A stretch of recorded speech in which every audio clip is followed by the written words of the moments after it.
All right, we are in lecture 28, exam 2 review today. Okay, just a heads up on logistics.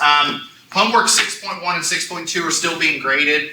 I think what my TA is going to do is he's going to knock them out like all this week, like just knock them out at the end of the week. And you all have submitted homework 6.3 and 6.4. I've actually taken it, because 6.3 is just uploading proof that you've done the masthead installation. So I've kind of been grading those as they come in. So homework 6.3 is actually kind of graded. I don't put it up here as done, because I think the last time I checked, I still had a few of you that still needed to install masthead. Did anybody have any major issues installing masthead? Okay, good. I noticed a lot of you had the Apple laptops. But it's working on there, so that's good. Homework 6.4, that was the frame. How'd the frame go? Frame went well? Okay, good. Today what we're going to do is we're going to discuss the exam, particularly what's on it, so you're aware. And then it's open to you for any questions you got. We can go through any problems, homework, you name it. Just know, remember on homework 6.4, I'm not accepting any late homework because the solution is up. It should be up right now. So every solution should be available. Okay, so let me go back. Okay, so here's, let's talk about the exam. First off, let's talk about logistics. Make sure that you're aware of the format. Of any of the exams that I do in this class, and maybe a little bit also with the final, but a straight edge. Bring a straight edge, it would help because you're going to be constructing moment diagrams, possibly, shear diagrams, possibly, and having a straight edge would be nice. Okay, so I do suggest having that. The exam is much like the last one in terms of format, 4 to 5 short questions, 2 to 3 computational problems. It's not intended to be time critical, and I don't think the last exam was really that much of an issue class-wide in terms of time. I think most people had a reasonable amount of time to complete it. It's closed book, closed notes, but I am giving you, you can use a calculator and a formula sheet. Man, that'd be messed up if I said no calculator in a class like this, just because of the nature of the problem. Make sure for your formula sheet you can put whatever you want on it. I don't want you to put any fully worked out example problems here. And that's, again, as I mentioned on the last exam, that's really more for your benefit than it is for me just being difficult, because I've seen it happen multiple times where students have fully worked out problems and then they're doing the exam and there's numbers from the formula sheet winding up on the exam problem, and it creates more problems than not.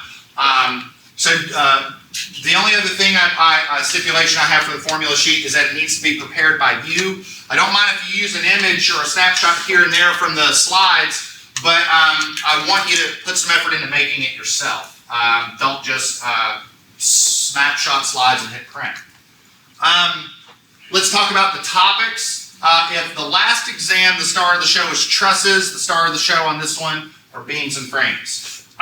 So this is pretty much it. Now I do throw on here the idea that you probably need to be able to compute external support reactions. Even though this exam is not intended to test your ability to conduct or to compute support reactions, I mean that when I say that I don't want this exam to be a rehash of the last one. That being said, it's kind of difficult to develop a structural analysis exam where you're not needing to do statics. You know what I mean? That it is what it is. So I do think you do need to be able to compute support reactions. For shear and moment diagrams, you need to be able to determine the internal shear and moment at a given point in a beam or a frame. You need to be able to formulate shear functions and moment functions for beams and frames. And you need to be able to draw shear and moment diagrams using our graphical approach. For deflections, you need to be able to analyze both real and virtual beams and frames. You need to be able to compute both displacements and rotations. And you need to be able to account for both axial and flexural deformations as appropriate. Okay. As for what else here is in my slides, it's mainly just the greatest hits of the past few lectures. So some of this stuff actually came from exam 1, things like the support reactions. Like we all know that fixed supports have 3 unknown reactions, rollers have 1, pin supports have 2. Make sure that you understand how to deal with rectangular loads and triangular loads. So for example, with triangular loads, the magnitude is 1/3 away from the big end. For uniformly distributed loads, the magnitude is right in the middle. And make sure you don't forget that for triangular loads, it's WL over 2, whereas for this, it's just WL. For inclined loads, make sure you recognize how to split that up into sines and cosines, either using an angle or using a slope ratio, dependent upon what's given to you. You can do it whichever way you want. Inclined rollers, make sure you can handle that. Now, I just throw this on here just to get your brain jogging. Again, this is not I'm not intending for this to be a rehash of exam 1. Okay, I just want to throw that out there. This one, though, is probably going to get a little bit more specific into exam 2. So, for example, if you're cutting a section through an arbitrary point in a structure, you can develop at most 3 unknown resultants: an unknown axial force, an unknown shear, and an unknown moment. But if you are cutting a section through a hinge, you don't have any moment, okay? Because that's what a hinge is. It is a moment release. There is no internal moment at a hinge. So when you cut a section through a hinge, there's only an unknown axial force and an unknown shear.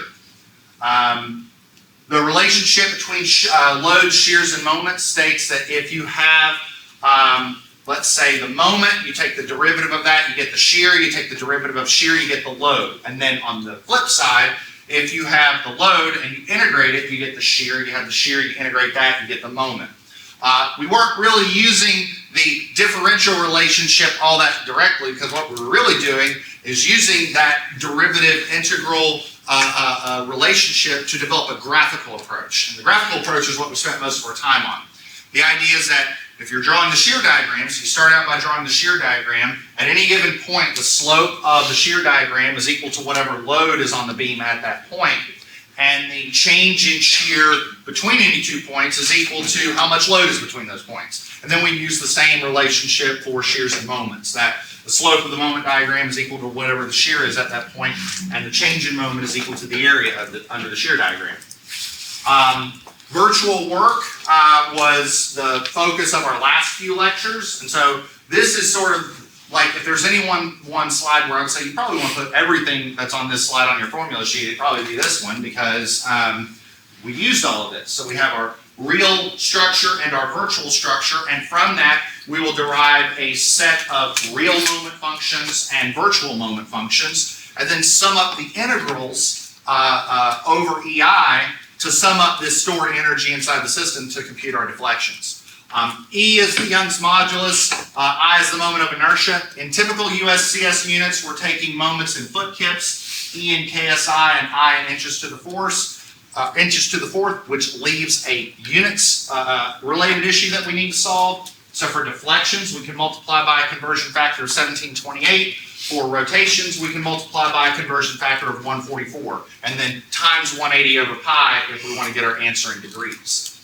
And that's it. That's the exam. Like, that's everything that we've really discussed over the past, well, everything since exam 1. Like, that's pretty much it.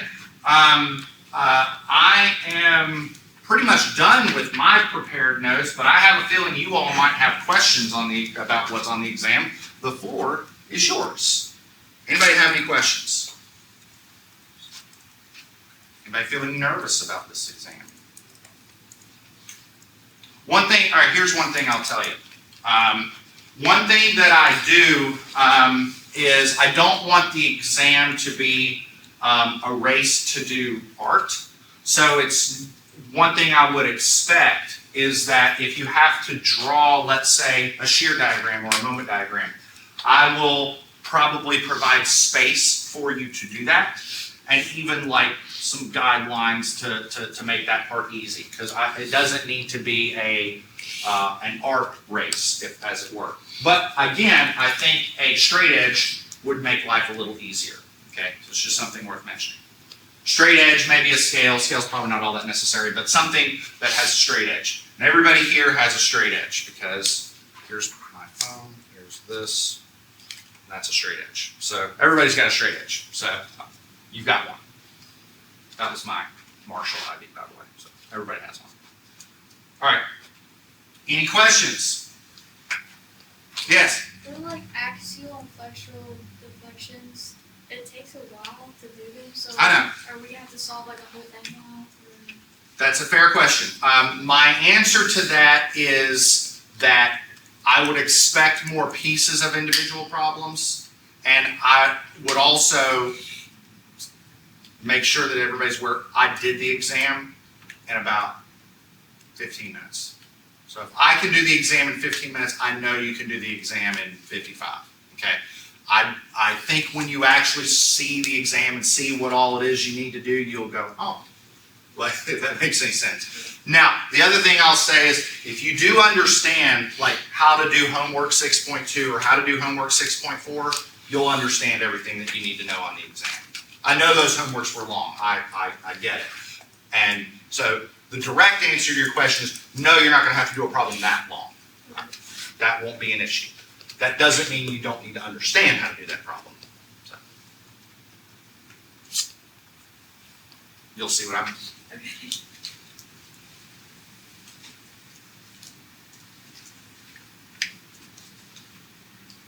Anybody else? Is there any particular part of what we've been doing over the past, say, few weeks that has been challenging?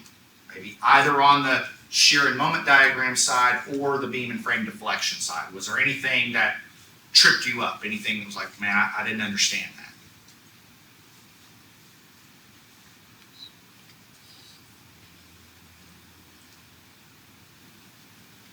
So I did my job. Now, I mean, of all the classes, I don't think that this one's the most challenging class that I teach.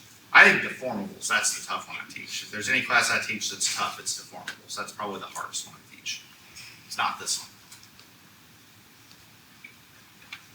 I'll go one further. I think statics is harder than this one.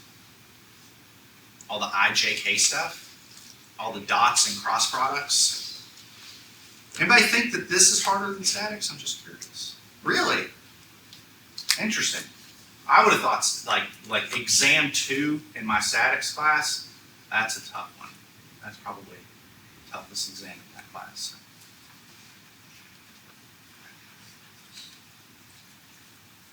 No questions? I have no problem giving you another, 37 minutes of your life back if you need. Like, that's fine with me, but I just want to make sure that you all feel comfortable on the exam. Everybody good? All right, going once. Going twice. I will pull up the QR code one more time. I will see you on Friday.